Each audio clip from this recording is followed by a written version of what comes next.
오늘 저는 읽었던 본문을 가지고 신앙세계의 알곡과 쭉정이라는 제목으로 같이 말씀을 전하도록 하겠습니다. 언젠가 종로에 목사님들과 모임이 있었다가 그 중에 한 목사님이 유명한 삼계탕집, 정치하시는 분이었다, 한때는 정치했었다, 그런 이야기인데, 그 종로에 유명한 삼계탕집을 간 적이 있습니다. 혹시 가본 적이 있습니까?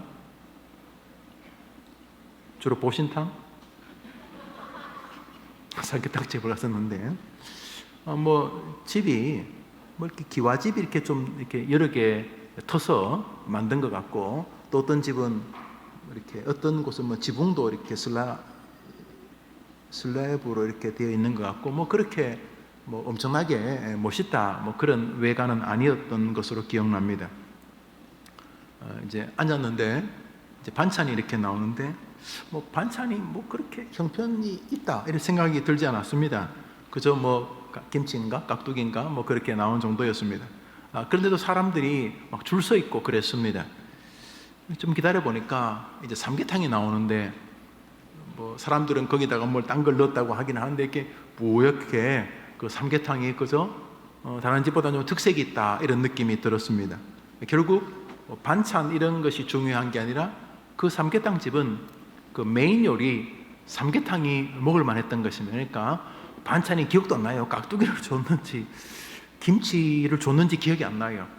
그런데 그 집은 반찬 먹으러 오는 거 아니니까 우리 집은 삼계탕으로 승부한다 이런 것이겠죠. 주된 메인 메뉴인 삼계탕으로 승부를 하는데 이런저런 소문이 들어서 그런지 사람들이 그때도 굉장히 많이 서 있었던 것이 기억이 납니다. 예, 삼계탕이 주인공이죠. 반찬이 좀 더 있어도 좋지만 없어도 상관이 없습니다.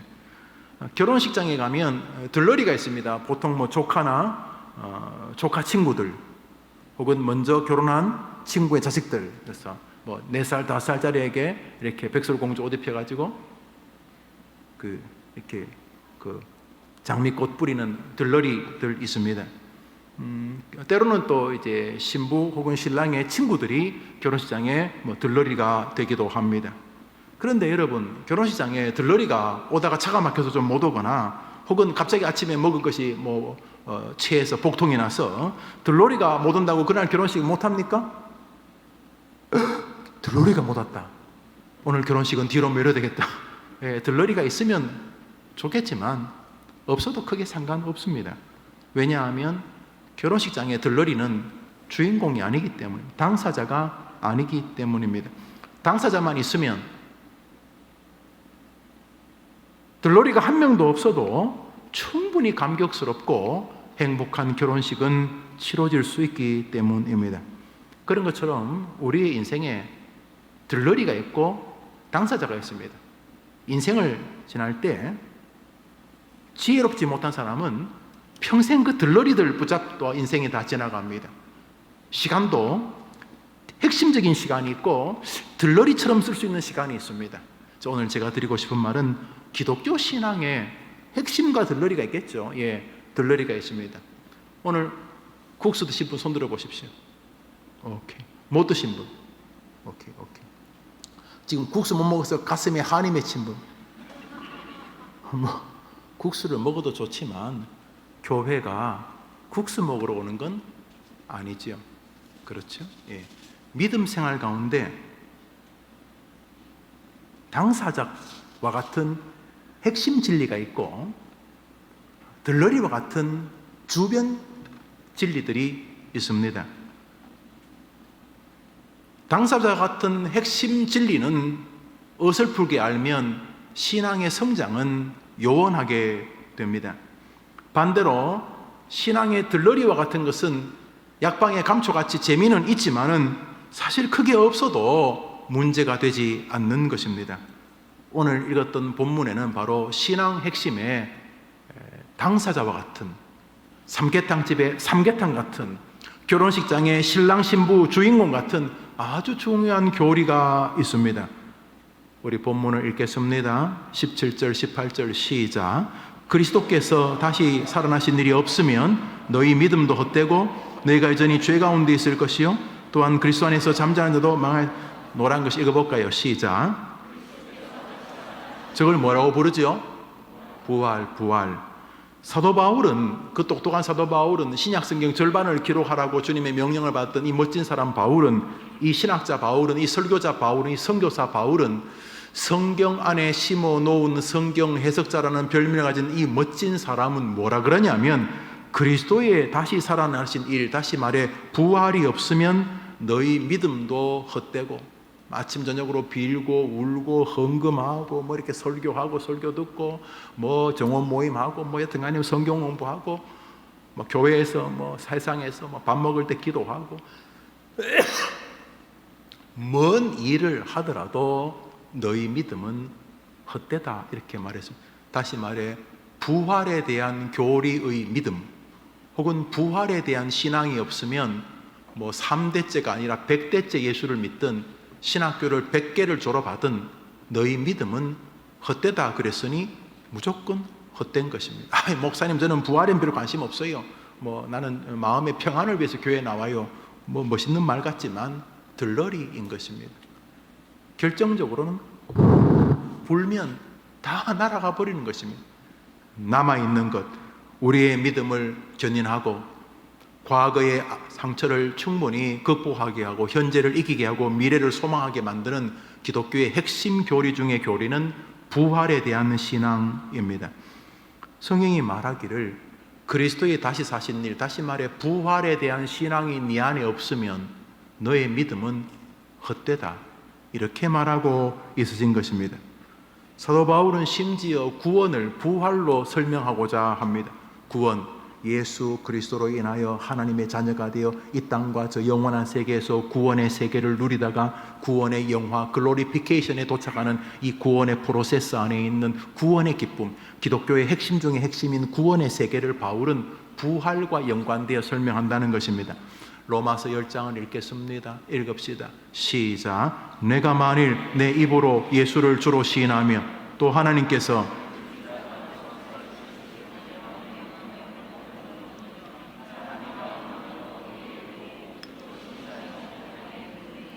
예수를 주로 시인하는 것이 구원의 길이라고 말했는데 예수를 주로 시인하는 게 무슨 뜻인지 아냐? 이렇게 묻는 거예요. 예수님을 주님을 주로 시인하지? 예, 그래요. 예수님을 주님으로 시인한다는 말이 무슨 말인지 아느냐? 이렇게 물은 것입니다. 그리고 뒤에 노란 글씨로 설명을 한 것입니다. 우리 읽어봅시다. 노란 글씨 시작. 하나님께서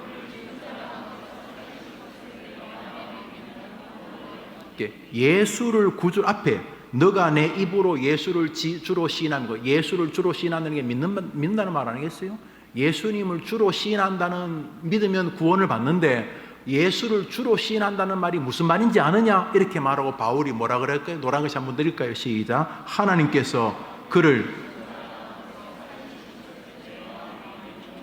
그러니까 예수를 주로 시인한다는 말은 예수가 부활하셨다는 것을 네가 시인하면은 구원에 도달한다. 구원 얻는 믿음은 뭐냐면 예수를 뭐 이렇게 빌고 이런 게 아니라 예수님이 이 땅에 하나님의 아들인데 인간의 몸으로 오셔서 우리를 위하여 사시고 십자가에 죽으시고 우리를 위해 죄를 짊어지시고 그리고 사흘 만에 부활하신 것을 믿는 것을 믿음이라고 말한다는 거죠. 그러니까 나는 교회 다니고 예수님 믿어요. 백날 그래봐야 부활에 대한 정돈, 정리가 없으면 구원받은 믿음이라고 볼 수 없다라는 게 바울의 논리입니다. 그러니까 뭐 이단들이 뭐 예수 믿는 수천만 가지 방법을 말하고 이 시대 교회들이 뭐 예수 믿고 교회 나오고 세례 받으면 예수 믿는 것이고 뭐 이렇게 말을 많이 해도 바울에게 의하면은 예수를 믿어 구원을 받는다는 말은 예수님이 부활하신 바로 그분이라는 것을 믿는 것이 예수님을 믿는 것이다 라고 말함으로써 믿음과 구원과 예수의 부활에 대한 신앙이 불가분의 관계가 있다는 것입니다. 한번 따라합시다. 부활신앙, 그것이 믿음의 당사자입니다. 목사님 저는 부활은요 가물가물해요. 그러면 죄송하지만은 바울이 말하는 기독교는 아니십니다. 그냥 여러분이 머리 잘 굴려서 예수 믿는 집안에 태어나서 교회에 이골이 나 있는 거지, 예수를 믿는 신앙은 바울의 말에 의하면 모자라거나 아니라는 것입니다. 그래서 바울에게는 예수님이 부활하신 것에 대해서 철석같이 찰떡같이 믿는 것입니다. 그게 무슨 의미인지는 뒤에 설명하더라도 나는 예수님이 무조건 부활했다. 하여튼 예수님이 죽었다 살아났다. 근데 그것만큼은 나는 뭐 죽었다 깨나도 나는 부정할 마음 없고 나는 의심할 마음 없다. 이것이 여러분에게 얼마나 위로가 되느냐, 바울은 이제 그것을 말하고 싶은 것입니다. 한번 따라합시다. 예수님이 부활하셨다. 죽음에서 다시 사셨다.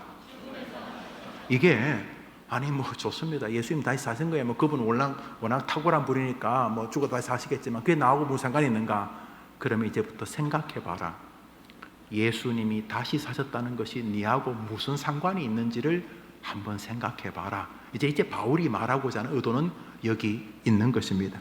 신앙세계 알곡과 죽정이라고 하는데, 신앙세계 알곡과 죽정이는 뭐냐? 부활에 대한 가치관의 태도의 전부가 달려져 있습니다.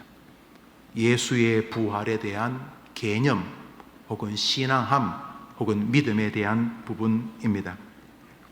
우선 성경에서 이 부활, 예수님의 죽음 이후에 다시 사신 부활에 기독교인의 구원을 매달아 두면서 네가 그리스도의 부활을 믿으면 구원 백성이라고 인정해 줄게 라고 말씀하실 만큼 하나님에게, 예수님에게, 성령님에게 부활은 대단한 교리이고, 향후 그리스도인으로서 김용우라는 인간이, 여러분이라는 인간이 믿음의 길을 걸어가서 마지막 임종의 에스컬레이터를 타고 천국에 도착하는 모든 여정, 아니 천국 이후의 삶에도 예수님의 부활에 대해서 어떤 생각을 견지하느냐가 너무도 중요하다고 하나님은 지금 말씀하고 계시는 것입니다. 우선 기독교의 부활에 대해서 이토록 기독교의 핵심이라고 말하는 데는 이것이 믿음의 영역이기 때문입니다. 부활은 계산으로 안 됩니다. 어떤 과학이나 의학으로 부활을 설명할 수 있겠습니까? 어떤 상식으로 부활을 설명할 수 있겠습니까? 부활은 절대로 불신자들은 뛰어넘을 수 없는 세계입니다. 교회 다니면 좋지, 다 교회 좋은 말 하잖아. 뭐 교회나 절이나 하다 천주교나 뭐 하다못해 마호멧을 뭐 섬기는 이슬람 사원도 다 좋은 말해. 세상 사람들은 이까지 합니다. 이게 다 동의합니다. 아이고 나도 애들 태어나면 애들은 교회 다니라고 할 생각이야. 그래서 교회 다니는 게 좋잖아. 뭐 이렇게 좋게 말합니다. 그러나 부활은 그 신소리. 아니 교회가 무슨 그런 부활 그런 비과학적인, 그래서 하지 말고 교회 다니면서 마음 평안하고, 어디 목사가 뭐 나쁜 소리 하겠어? 다 좋은 소리 하는 거니까 좋은 이야기 들으면 돼. 그렇게 아침마당에 나와서 명사들 뭐 이렇게 잘 사는 법 이야기하는 것처럼 그래 들으면 되는 거지. 무슨 부활은 성도와 불신자가 넘을 수 없는 세계입니다. 그러므로 부활에 대한 인지를 불신자처럼 하시면 주님이 여러분을 불신자처럼 대우하십니다. 부활이 나와 불신자를 나누는 기준점입니다. 부활의 구원의 유무를 점검하시겠다니까 우선 이 저녁에 예배, 이 오후에 참석한 모든 분들에게 예수님이 부활한 것이 믿어지는 은혜가 있게 되기를 축복합니다. 우선 여러분이 성경이 그렇게 말하니까 여러분이 성경보다 더 위대하진 않잖아요. 성령의 권위가 최고 높으니까 일단은 덮어두고 믿는 것입니다. 한번 따라합시다. 예수님이 부활하셨다. 그렇지만 사단은 이 부분을 공격합니다. 아이 사람아, 무슨 부활은? 그래서 사단은 예로부터 지금까지 기독교인들에게 혹은 불신자들에게 이 부활을 계속 공격합니다. 뭐 이런 것입니다. 예수가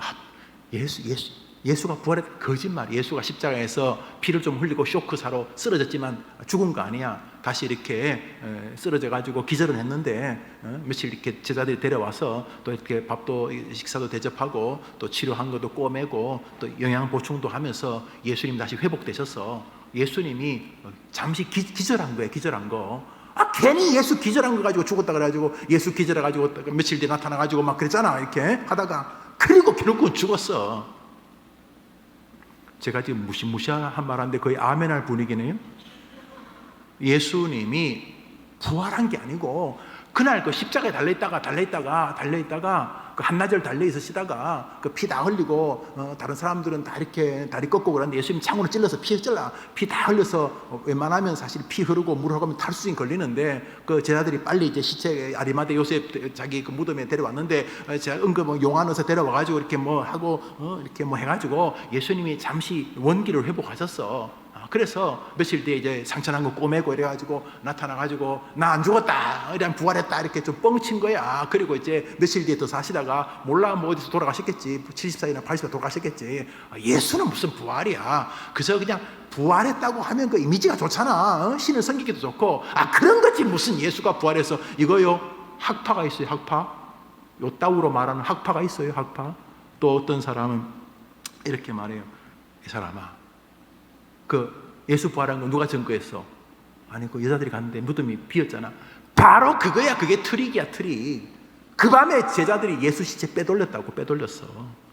시체를 빼돌려서 어디 묻어두고 무덤 빈대. 아침에 그 순진한 여자들이 가고 또 예수님 시체 없다, 부활했다. 부활하긴 멀어 죽을 부활이야. 옆에 있는 무덤에 묻어놨는데. 그래서 그 이후로 여자들이 계속 시체 없다고 했는데 사실은 헷갈린 거야. 예수 시체를 훔쳐간 거야. 그래서 예수 시신 도난설이라는 게 있어요. 따라합시다. 예수 시신 도난설. 말같이 따라하지도 않아요? 이런 학파가 이런 학파. 그거 가지고 논문도 써요.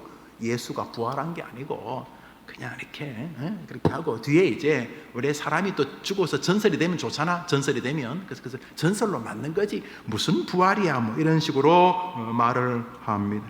뭐 심지어는 사단이 그래도 부활을 믿으려 그러면, 야 지금 너 애 등록금도 못 내고 말이지, 집이 그렇게 뭐 쫓겨날 직전인데 무슨 부활, 야 예수가 부활하든 말든 니하고 뭔 상관 있어. 불가지론. 예수가 부활하든 예수가 부활, 지금 먹고 살기 바쁜데 지금 뭔 소리. 부활에 대해서 조금 진지해지면 벌어지는 영적 세계의 그 결과를 사단이 알기 때문에 부활에 별로 마음을 가지지 않도록, 조금만 부활을 집중하면 직장생활, 학업생활, 자신의 가정생활, 결혼생활, 질병, 투병, 죽음 모든 과정이 빛날 텐데, 이 부활에 대해서 조금만 집중하면 그런 일이 벌어지는 걸 사단이 알기 때문에 이제 부활에 대해서 이렇게 그냥 회방을 하고, 그래도 좀 부활에 관심을 가지려고 그러면 전가의 보도처럼 휘둘리는 현실. 이 사람아, 현실이 중요한데 지금 무슨 부활은 이라면서 부활에 대해서 의미 없게 자꾸 만들어버리는 불가지론이 있죠. 부활하든 말든 그게 뭔 상관이 있어. 이렇게 먹고 살기도 바쁜데 이렇게. 그런데 오늘 바울이 뭐라 그래요? 예수의 부활에 대한 신앙이 없으면 너희들의 믿음은 헛것이다. 그러니까 헛짓하는 것, 헛짓. 부활에 대한 정리가 없으면 그렇고, 부활신앙은 너가 구원받은 가장 분명한 증거다라고 오늘 성경이 말하고 있는 것입니다. 우선 이 부활신앙이 성도들에게 미친 영향은 참으로 놀랍습니다. 한번 따라합시다. 예수께서 죽은 자 가운데서 다시 살아나사 잠자는 자들의 첫 열매가 되셨느니라.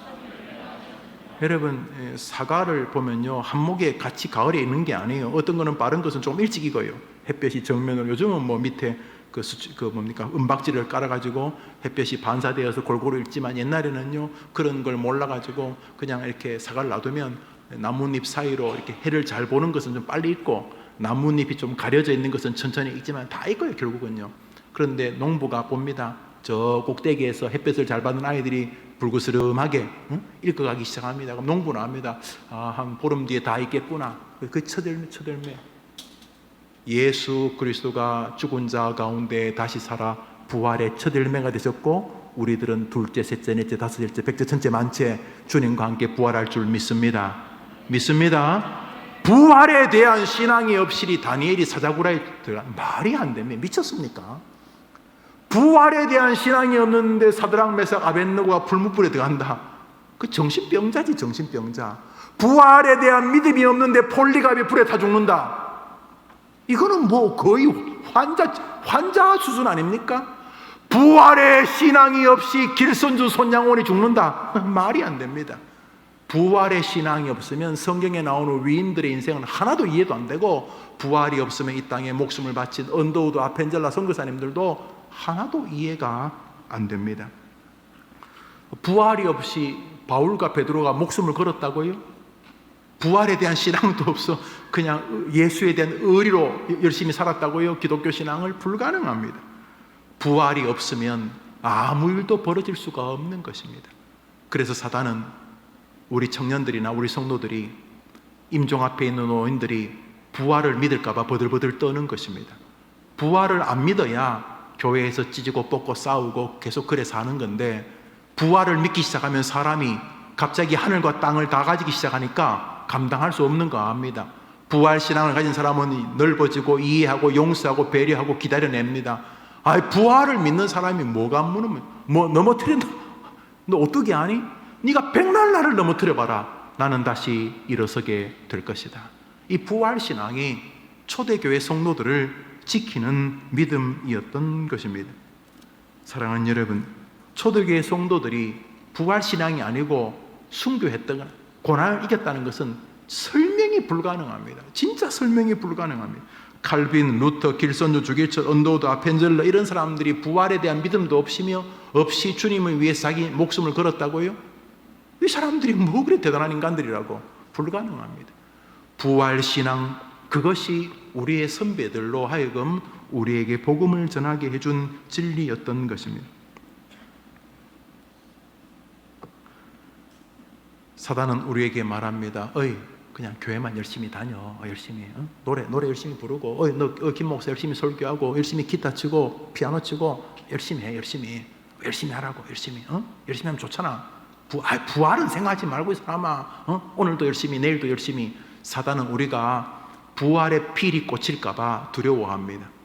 부활에 우리 마음이 닿는 순간 우리가 엄청난 인간이 된다는 것을 알기 때문에 사단은 우리가 혹시 부활을 생각할까 봐, 부활을 염두에 둘까 봐, 부활을 묵상할까 봐, 부활을 공부할까 봐 겁을 냅니다. 왜요? 부활신앙은 사단의 진지를 무너뜨리는 능력을 성도에게 주기 때문입니다. 반대로 교회를 백날 다녀도 사단은 두려워하지 않습니다. 제네바 성당에, 그때는 교회가 하나였죠. 제네바 교회에 기와장 숫자만큼 사단이 있다 그랬습니다. 교회라고 겁내지 않습니다. 누구를 겁내느냐? 부활신앙을 가진 장로교의 출발자 존 낙스를 두려워합니다. 블러드 메리가 뭐라 그랬어요? 나는 우리 잉글랜드의 수천만의 군대보다 낙스의 설교가 더 두렵다. 부활신앙을 믿는 사람을 이길 수가 없는 것입니다. 사단은 그래서 우리가 열심히 하는 거 별로 안 두려워합니다. 사단은 뭘 두려워하나 하면 저 더벅머리 총각이 부활신앙을 믿는 겁니다. 저 머리 딴 참외가, 저 젊은 청년이 부활신앙을 믿는 걸 두려워합니다. 저 초등학생, 중학생, 고등학생, 90에 80에 인생 노년에 있는, 병상에 있는 노인이, 할머니가, 할아버지가 부활신앙을 믿고 천국 가는 걸 두려워합니다. 왜요? 부활신앙만 꺾어버리면 믿음은 흐물해지기 때문입니다. 고린도서 15장을 다시 한번 읽어봅시다. 고린도서 15장 17절 18절 시작. 그리스도께서 다시 살아나신 부활의 믿음, 그분이 첫 열매고 너도 뒤어서 세 번째, 네 번째 부활신앙, 예수 부활, 나의 부활, 예수의 부활에 대한 신앙과 예수가 부활한 것처럼 나도 부활하겠다는 이 부활신앙이 없으면 너의 모든 믿음의 행위는 헛되다. 무조건 헛됩니다. 목사님 저를 무시하지. 저는 여러분 안 무시하죠. 제가 바보입니까? 우리 성도를 왜 무시합니까? 그렇지만 주님은 여러분을 끝까지 쫓아다니면서 무시하시겠죠. 왜요? 부활신앙이 없으면 너희 믿음이 헛것이라고 했으니까. 안 그렇겠습니까? 그런 면에서 우리는 부활신앙의 값어치를 기억해야 합니다. 한번 따라할까요? 당사자냐 들러리냐? 부활신앙을 붙잡아 믿음의 당사자 되기를 축복합니다. 축복합니다. 그래야죠. 죽어볼 만해요. 그래야지.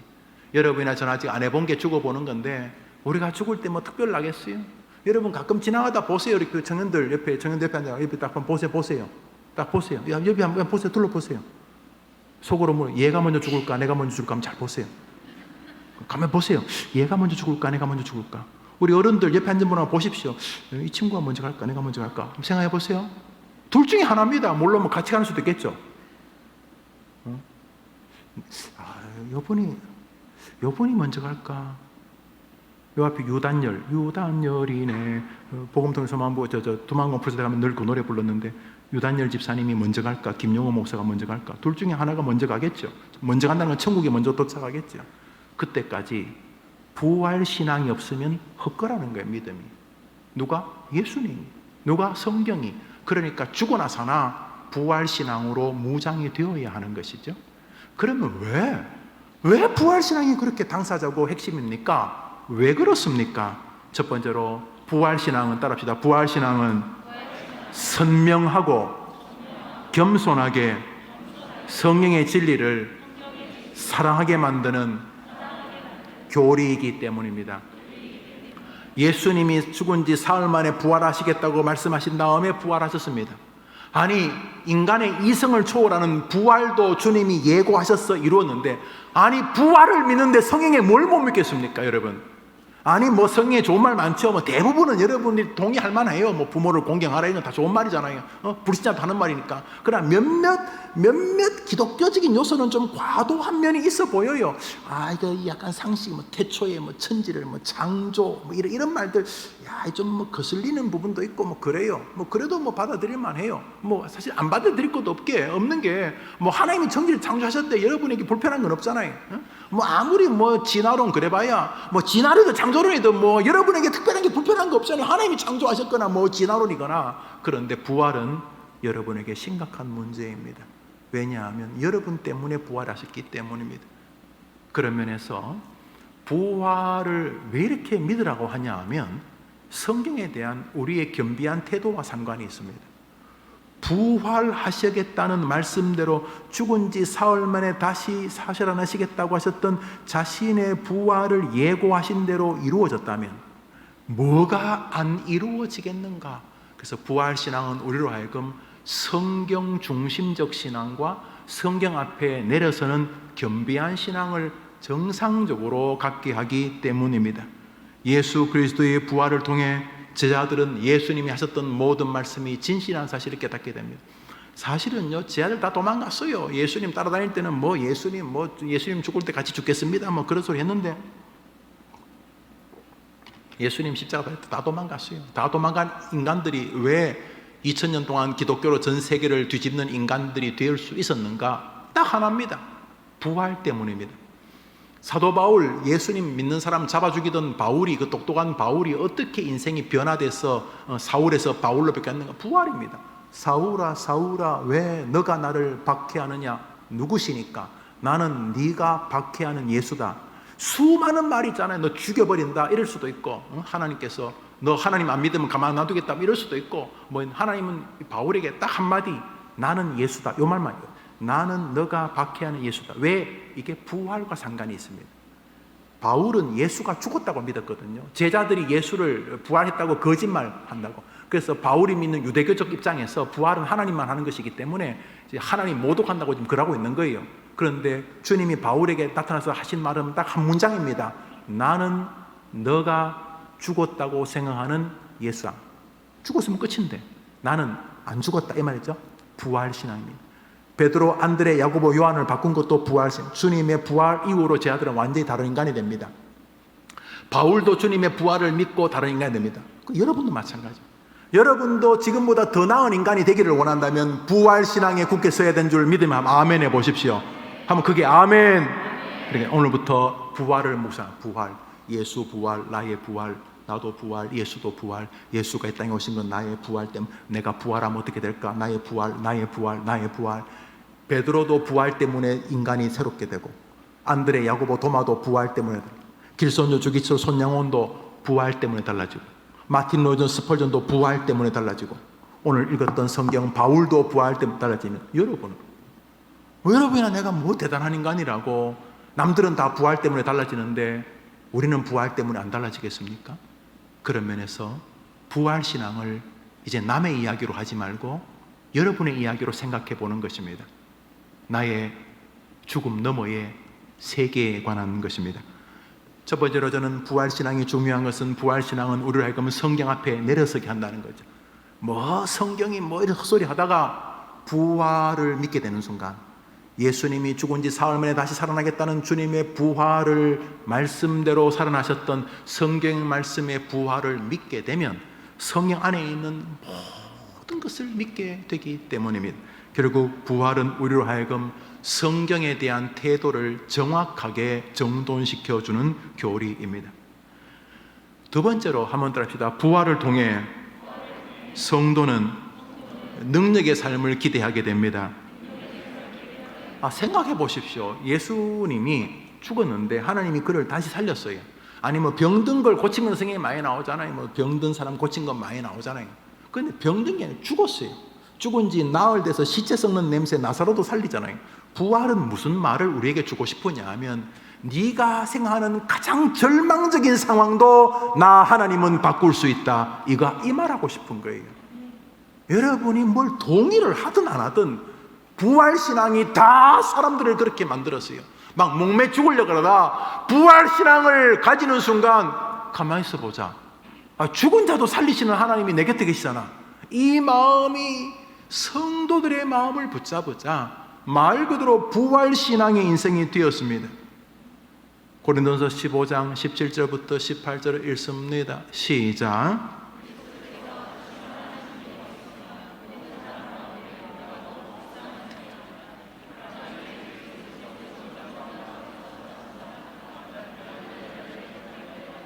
여러분, 예수님의 부활이 첫 열매가 됐다는 말은 그 뒤에 무슨 말을 하고 싶은 겁니까?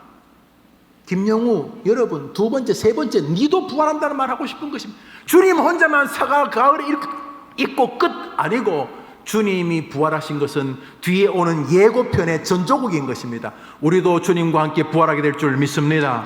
믿습니다. 우리 하늘에서 다 만나게 될 줄 믿으면 아멘 해보십시오. 우리 다 부활합니다. 그러니까 왜 죽는, 여기서 말이에요. 여기서 사람이요, 살아있어도 죽은 사람 많아요. 대화해보면 벌 죽었어요. 나이도 몇 살 안 되는데 차라리 조금 전에 만난 장로님, 80 넘은 장로님이 더 청년이야. 대화해보면 이 지금 20살짜리, 30살짜리, 40살짜리가 대화해보면 이미 이 정신이 완전히 이건 그 병자의 병자, 완전 90, 100살이야 정신이. 거기 왜 그런 일이 있냐면 뭐 돈이 없다, 뭐 어쩌고 저쩌고 뭐 어떻게, 죄송하지만 다 헛소리인 거예요. 여러분, 하나님이 어떤 분이요? 죽은 자를 살리시는 분 아니면 죽은 자를 살리시는 분. 아무리 여러분의 정신과 삶과 여러분의 인생에 누가 여러분을 괴롭혀서 몸과 마음이 만시장이 되고 내 과거가 어떻고 백날 해봐야 하나님이 살리면 뒤집어지는 줄 믿으면 아멘 해보십시오. 이게 부활신앙. 부활신앙이 뭐냐 하면 죽어서 천국 가는 게 아니라, 뿐만 아니라 이 땅에서 다 이 죽음의 그림자, 말 안에 죽음의 그림자가 있고, 눈빛 안에 죽음의 그림자가 있고, 대화 안에, 논지 안에, 꿈 안에 하여튼 시간 보내는 거 보면 아주 시간이 시체야. 시체로 시간을 보내. 죽음의 시간을 보내. 그냥 정신이 다 죽었어. 그런데 주님의 부활이 믿어지는 순간 다 살아나게 될 줄 믿습니다. 부활신앙은 우리에게 소망을 노래하게 하는 하나님의 은혜의 손길이신 것입니다. 예수님 따라다녔어요. 머리 똥만 들어가지고 어떻게 예수님 보니까 따라다닐만 했어요. 그게 2000년 전에 있었겠어요. 근데 예수가 갑자기 나타나가지고 막 무리를 걸어다니고 병자를 고치고 보리떡 가지고 몇천 명 먹이고 하니까 있어 보인다 싶기도 하고, 또 슈퍼스타 사람들이 로마의 박해를 받다가 보니까 왠지 이 람보를 메시아를 누군가 이렇게 이순신을 기다리고 있는데 영웅을 갑자기 예수가 나타나가지고 알듯 모를 듯 말도 하긴 하지만은 굉장히 특이한 능력도 있고 그래서 인생을 건 거예요. 내가 평생 물고기 잡아서 하겠나. 그래서 베드로, 안드레, 야고보 전부 다 몰려들어가고 예수에게 인생을 걸었어요. 예수님 말씀을 이렇게 들으면 어떤 건 이해되고 어떤 건 또 이해 안 되고 내가 다 이해되는 것도 아니고 또 이해돼야 될 것도 아니고, 내가 예수 잘 이용해서 한 인생 잘 살면 된다 이런 생각으로 따라다녔는데 죽어버린 거예요. 물고기 나눠주고 보리떡 나눠주고 예수 이름으로 축사하고 귀신 쫓아다니기 신났지. 따라다니는 사람들이 인산이네 다르고 예수님 손 만지면 병이 낫고 할 때는 사람들이 우와 그러니까 예수 밑에서 따라다니는 그 신이 났지. 신났어. 죽어버렸어. 아니 살아있어야 돼.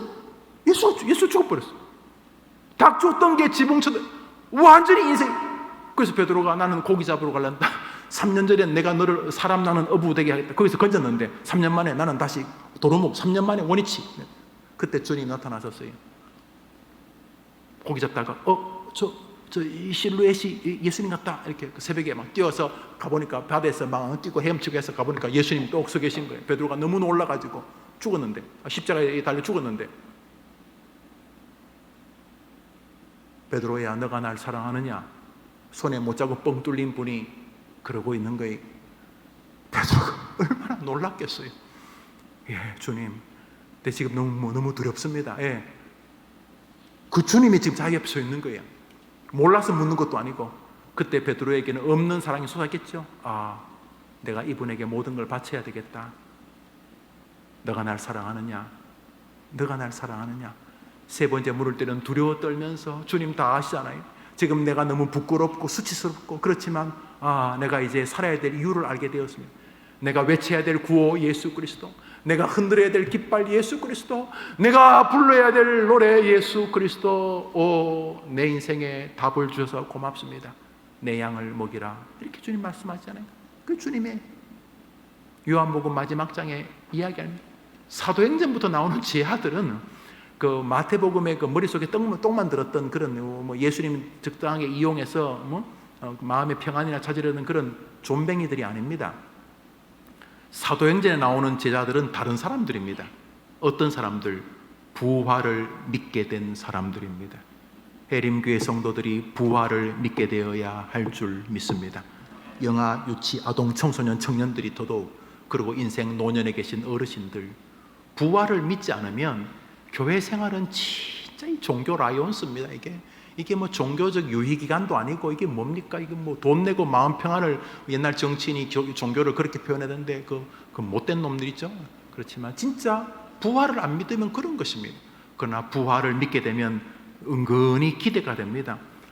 죽음도 살리시는 분인데 뭘 못하겠는가? 우리 해림의 성도들, 특별히 젊은이들에게 부활신앙이 능력의 삶으로 제 아들처럼 자신의 삶에 다가오게 되기를 축복합니다. 첫 열매가 되셨다는 말은 주님이 첫 열매고, 그 다음에 우리가 2번, 3번, 500, 100번, 1000번, 10,000번, 100만 번, 100만 번, 1000만 번 된다는 것 아닙니까? 주님이 부활하신 것처럼 우리도 부활하게 될 것입니다. 말씀을 맺습니다. 부활 신앙을 통해서 성도들은 성경을 사랑하게 됩니다. 나의 사랑하는 책 성경을 사랑해, 주의 말씀 위에 굳게 서 성경을 사랑하게 됩니다. 또 들려주시오,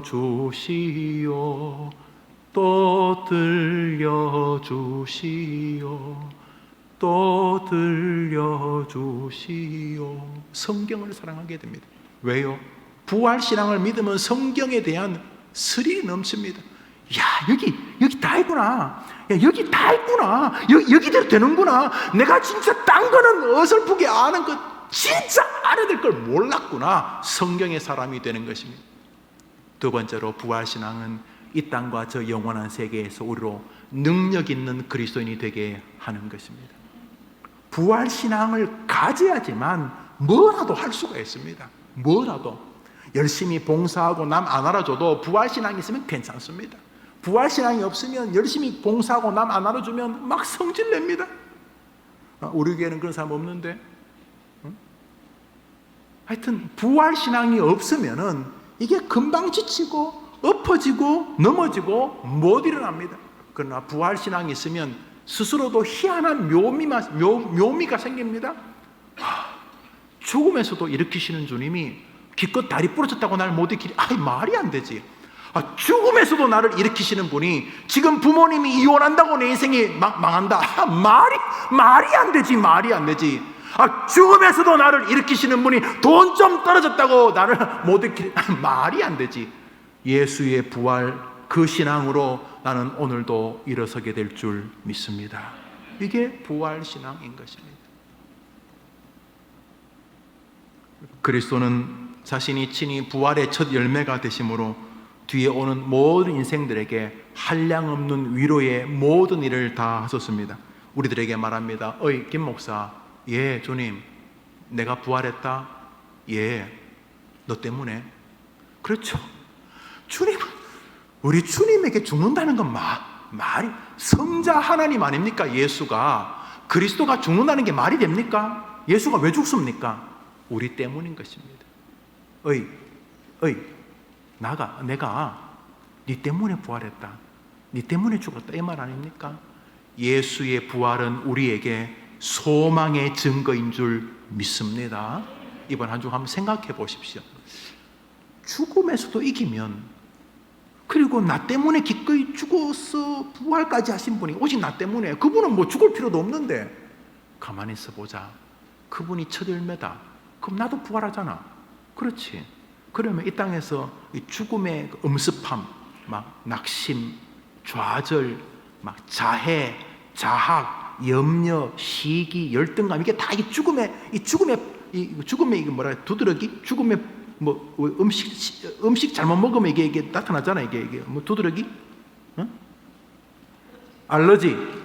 고맙습니다. 알러지. 이거 백날 뭐 붉은 약 발라서 되는 게 아니라 이 속을 칠해야 돼. 이게 뭐 염려, 시기 이런 것들이 전부 다 겉으로 드러난 죽음의 이 부스러기들이거든요. 이 죽음의 부스러기들. 그런데 죽음을 이기면 뭘 못 이기겠습니까? 낙심 때문에 뭘 좌절하고 뭘 끝나고, 어떻게 끝나? 부활하는데 안 끝나. 아무래도 다시 부활하는데, 부활신앙은 우리에게 소망을 노래하게 하는 것입니다. 뭐 때문에? 우리 때문에. 우리가 하도 기가 막힌 인간들이어서 주님이 우리 때문에 오셔서 죽으시고 우리 때문에 부활하시면서 말한 겁니다. 어이, 내가 부활했다? 그럼 뭐자라고요? 니도 임마 부활한다는 말이다. 이런 뜻. 그러니까 죽어서만 부활하지 말고 오늘 하루하루 살면서 부활을, 승리를 노래하게 되기를 축복합니다.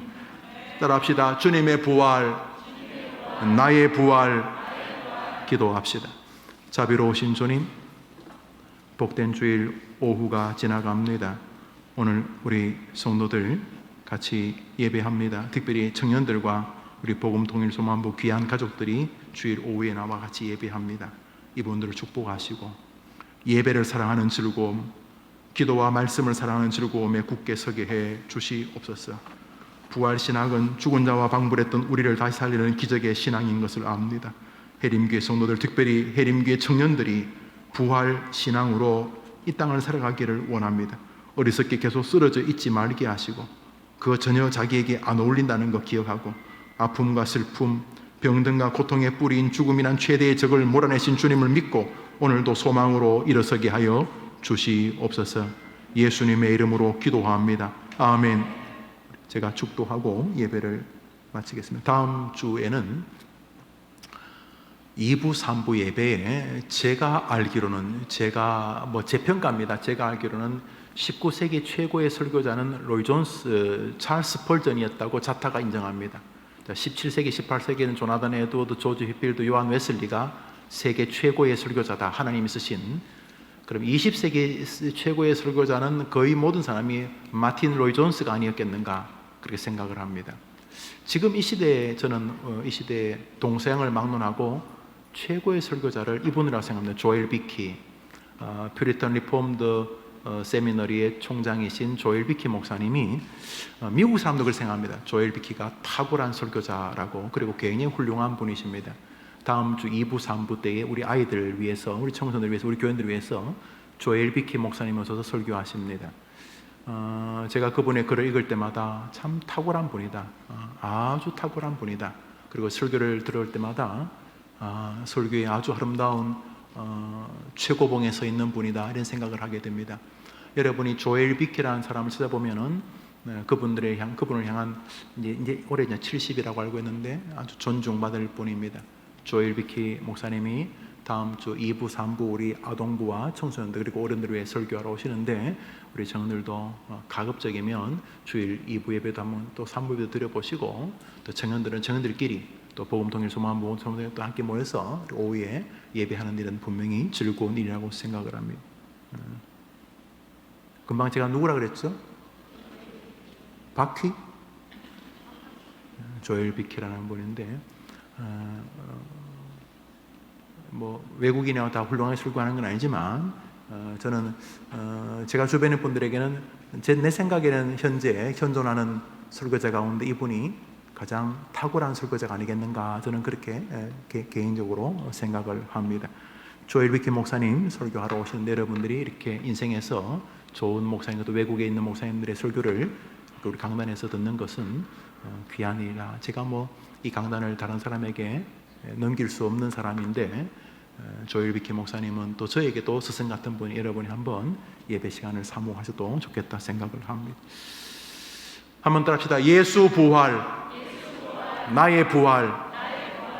한번 따라합시다. 나 안 죽는다. 불안에 따라하지 말고 나 여기서 쓰러져서 끝나지 않는다. 그게 부활신앙입니다. 그게 부활신앙이라고요. 자빠지고 엎어지고 끝이다 그러고 이게 믿음이 아니고, 자빠지고 엎어질 수도 있지만은 쓰러지면서도 그리스도인들은 기억해야 됩니다. 나 다시 일어날 건데, 왜? 하나님이 다시 나를 일으켜 세울 것이기 때문이다. 그게 부활신앙인 것입니다. 기도합시다. 구주 예수님의 은혜와 하나님의 사랑과 성령의 교통하심이 예배하는 주의 백성들 위해 영원토록 함께 있을지어다. 아멘.